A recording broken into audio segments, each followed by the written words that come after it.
Pour commencer, je veux que vous sachiez que c'est mon avis personnel sur le sujet. Si vous avez un avis différent, tant mieux pour vous. Mon but n'est pas de vous imposer mon point de vue, juste de le partager. Dans cette vidéo, je vais désigner les films Spider-Man du MCU par le nom de Spider-Home pour éviter les confusions avec les différentes versions. Alors depuis qu'on sait que Jamie Foxx, qui a interprété Electro dans The Amazing Spider-Man 2, va reprendre son rôle dans le prochain film Spider-Man du MCU, et que la moitié du casting des précédentes versions de Spider-Man va revenir, comme notamment Alfred Molina ou Andrew Garfield ou encore Emma Stone, et ben Internet a explosé. Les fans comme moi n'ont qu'une envie, voir le multivers exploité dans Spider-Home 3, et donc voir les différentes versions de Spider-Man, jouées par Tobey Maguire et Andrew Garfield, rejoindre la version du MCU jouée par Tom Holland.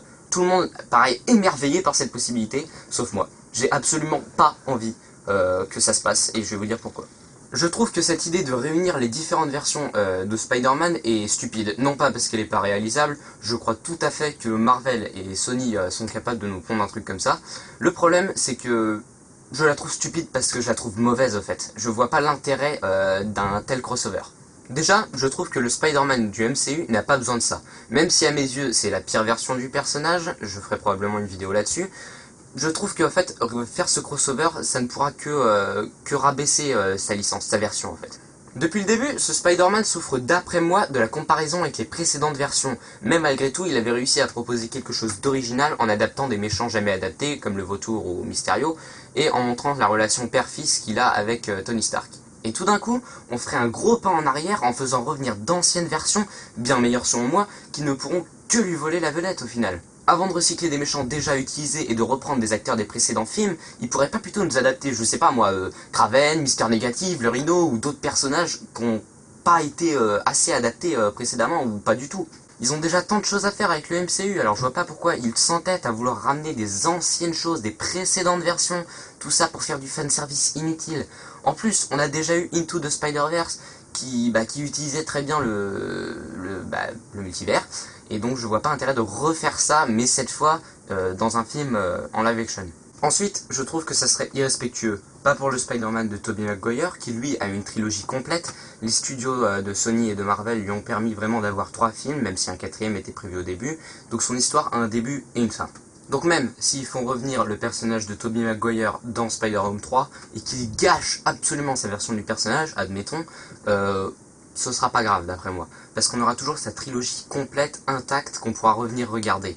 Par contre, pour la version Andrew Garfield, c'est pas pareil. C'est pas pareil parce que la trilogie d'Andrew Garfield a été abandonnée, ils l'ont lâchée en cours de route et ils ont jamais permis aux acteurs, réalisateurs et personnages de conclure leur histoire. Ils ont empêché Mark Webb, Andrew Garfield et les autres de finir leur trilogie, et là, ils auraient le culot de les faire revenir, mais même pas pour un 3e film.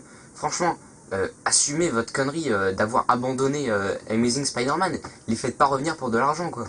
Laissez ces 2 films reposer en paix, ou bien faites un 3e film, Amazing Spider-Man, et là, je suis d'accord. Non, parce qu'en fait, ils ont besoin de mon autorisation pour faire un film. Eh les gars, je sais, on vous a un peu viré comme des malpropres, on a annulé vos films, mais on peut vous utiliser pour se faire un max d'argent, alors qui est partant? Quoi? Faire un 3e film Amazing Spider-Man? Je vois pas de quoi tu parles. Oui, donc, l'argent. Parce qu'au final, s'ils font ce film Spider-Verse, ce sera que pour l'argent.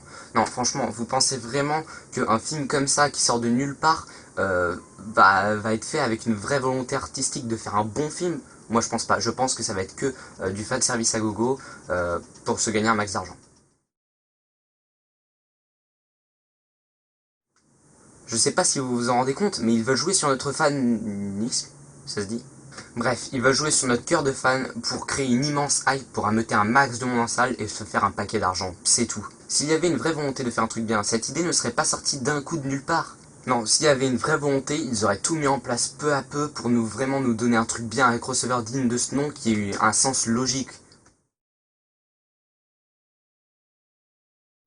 Mais bon, je rappelle qu'il n'y a rien d'officiel, si ça se trouve ils reprennent juste les acteurs d'Electro et de Dr Octopus, mais en rebootant leurs personnages. Dans ce cas, ça reste quand même une manière de jouer sur la nostalgie des fans, mais bon, encore, ça passe. Et si Andrew Garfield et Tobey Maguire reviennent juste pour un caméo, moi je suis pour. Je veux juste pas qu'ils arrivent comme ça, de nulle part dans le MCU avec une place importante, et qu'on ait les 3 Spider-Man tous ensemble, voilà, ça aurait aucun sens pour moi. En fait, même ce trio, Tom Holland, Andrew Garfield, Tobey Maguire, j'aimerais le voir. Franchement, je trouve que ce serait sympa d'avoir ces trois Spider-Man qui sont mine de rien plutôt différents, être tous ensemble, mais pas dans un film de Spider-Man du MCU. Je ne trouve que ça collerait pas, c'est trop... Il n'y a pas assez de puissance dramatique dans les films Spider-Man du MCU pour accueillir les deux autres personnages de Andrew Garfield et Tobey Maguire qui sont beaucoup plus sombres.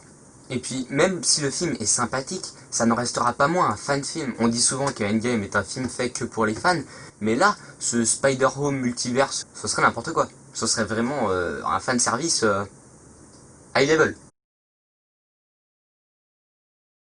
Je ne suis pas là pour vous juger, mais franchement, en tant que fan de Spider-Man, je ne vois pas comment on peut espérer et être hypé à ce point par un crossover amené de cette façon, aussi qui arrive comme un cheveu sur la soupe au final. Après, c'est que mon avis actuellement, hein. Ça se trouve, quand la bande-annonce ou le film sortira, je serai le premier à être hypé de ouf par ce film. Mais pour l'instant, franchement, je suis contre. Mais après, si ça se trouve, je dis pas, ça se trouve, je vais adorer, j'en sais rien. Je respecte votre avis, alors tout ce que je demande, c'est que vous respectez le mien.